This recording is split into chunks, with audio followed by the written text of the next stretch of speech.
Assalamualaikum warahmatullahi wabarakatuh. Selamat pagi adik-adik.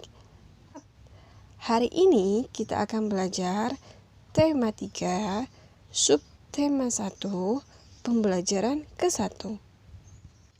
Sudah siapkah untuk pembelajaran hari ini? Jika sudah siap, mari kita mulai belajarnya ya. Perhatikanlah gambar berikut ini. Gambar ini merupakan kumpulan dari buah-buahan dan sayur-sayuran. Buah dan sayur merupakan salah satu contoh makanan yang sehat.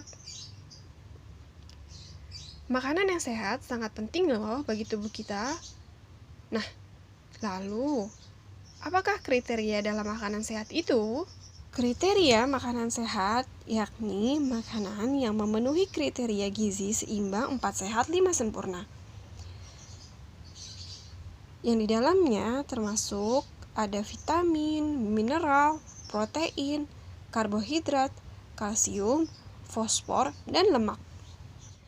Makanan sehat memang penting bagi tubuh kita.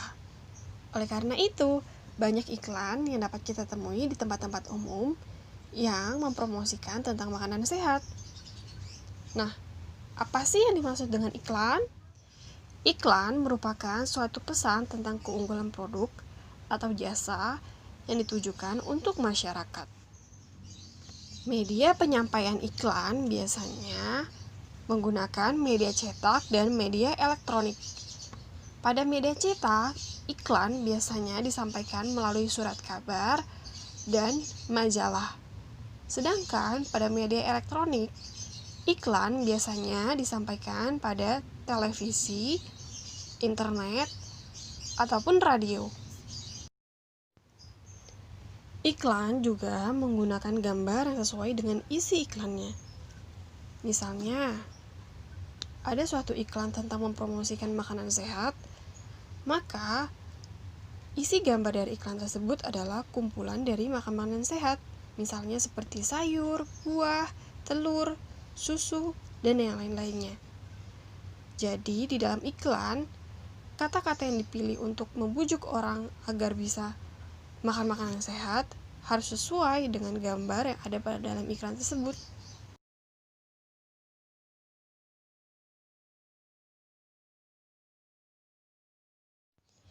Iklan disajikan secara menarik dengan kata kunci. Kata kunci dalam iklan adalah kata-kata inti pada iklan tersebut.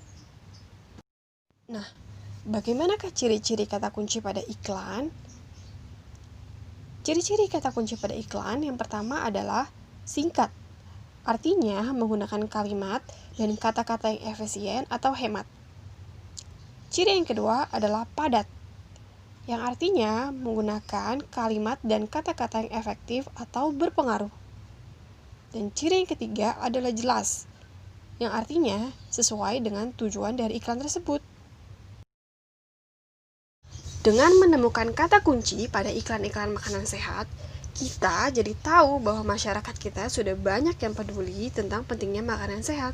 Salah satunya adalah bagus untuk sistem pencernaan. Tapi, tahukah kamu bagaimana proses pencernaan makanan pada makhluk hidup? Nah, pada kesempatan kali ini, kita akan tahu bagaimana proses pencernaan pada hewan ruminansia. Apa itu hewan ruminansia? Hewan ruminansia adalah kelompok hewan mamalia yang biasa memamah atau memakan 2 kali dan dikenal dengan hewan memamah biak. Contoh dari hewan ruminansia ialah sapi, kerbau, rusa, domba, kambing, dan juga kijang. Sistem pencernaan hewan ruminansia lebih kompleks dibandingkan sistem pencernaan hewan lainnya. Karena pada hewan ruminansia terdapat 4 bagian lambung dengan fungsi yang spesifik. Berikut adalah proses pencernaan makanan oleh sapi yang merupakan salah satu hewan ruminansia. Makanan seperti rumput pertama kali masuk ke dalam mulut sapi. Di dalam mulut terdapat organ-organ pencernaan seperti gigi, lidah, dan saliva. Kemudian makanan akan masuk dan melewati eksofagus, yang merupakan saluran penghubung antara rongga mulut dengan lambung, atau biasa juga disebut dengan kerongkongan.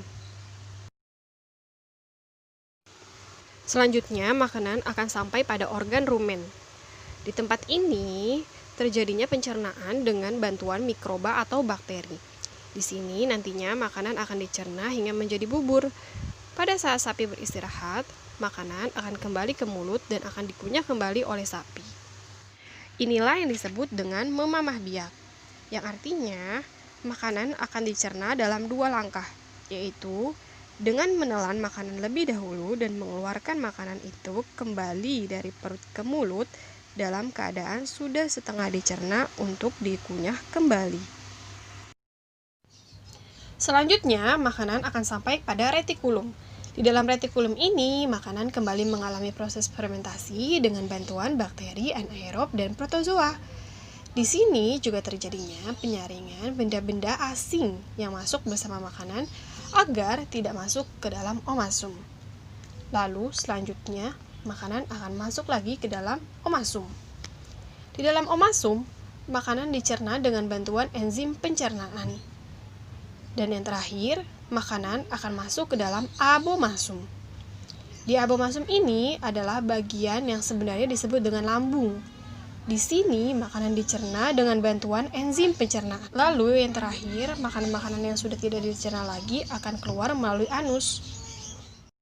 Berikut ini adalah alur pencernaan pada hewan ruminansia. Pertama, makanan yang berupa rumput itu akan masuk ke dalam mulut. Kemudian di dalam mulut akan melewati kerongkongan atau biasa disebut juga dengan eksofagus. Selanjutnya, makanan akan dikirimkan ke rumen. Di rumen ini, makanan akan dihaluskan. Dan pada saat sapi atau hewan-hewan ruminansia ini tertidur, makanan tersebut akan kembali ke dalam mulut. Dan setelah itu, makanan dikirimkan ke retikulum. Di retikulum ini, proses penyaringan benda-benda asing yang ikut bersama makanan. Kemudian, tahap selanjutnya adalah makanan akan masuk ke dalam omasum. Di omasum ini akan terjadi proses pencernaan yang dibantu oleh enzim-enzim pencernaan. Selanjutnya, di proses terakhir, makanan akan sampai ke dalam abomasum atau biasa kita sebut juga namanya lambung. Dan yang terakhir, sisa-sisa makanan yang tidak terserap oleh tubuh nantinya akan terbuang melalui anus.